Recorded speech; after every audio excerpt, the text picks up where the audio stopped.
Түнгі сағат 3 еді. Бұл уақытта көп адам ояу болмайтын еді. Бірақ дәл осы кезде ең қорқынышты оқиғалар басталды. Ауылдың шетінде ескі, тасталған құдық бар еді.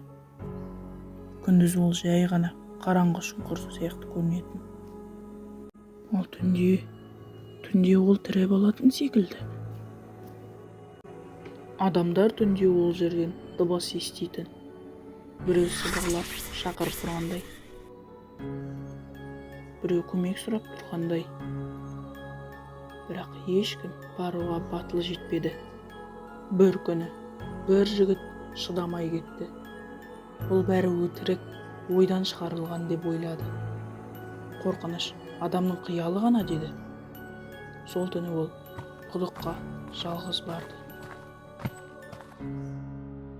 Ол құдықтың жанына келгенде дыбыс кенеттен тоқтады.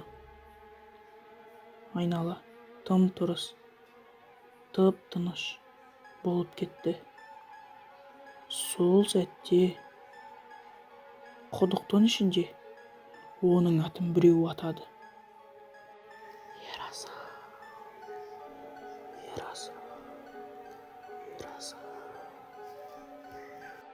Бұл мүмкін емес жағдай еді. Себебі ол бұл жерге ешкім кетпей келген. Сонда оның атын кім айтқан? Алайда таңертең ол үйіне қайтпады. Адамдар іздей бастады. Бірақ тек құдықтың жанынан аяқ іздерін ғана тапты.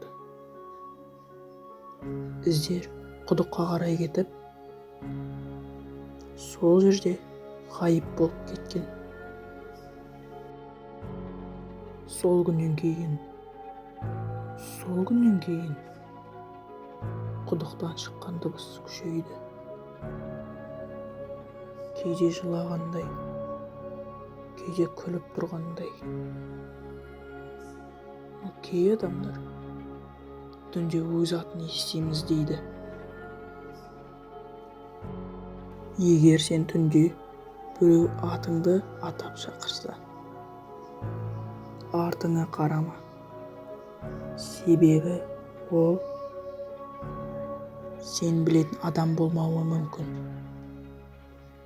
Ал сен бұл видеоны түнде көріп отырсаң, тыңдап көр. Мүмкін қазір де біреу сені шақырып тұрған.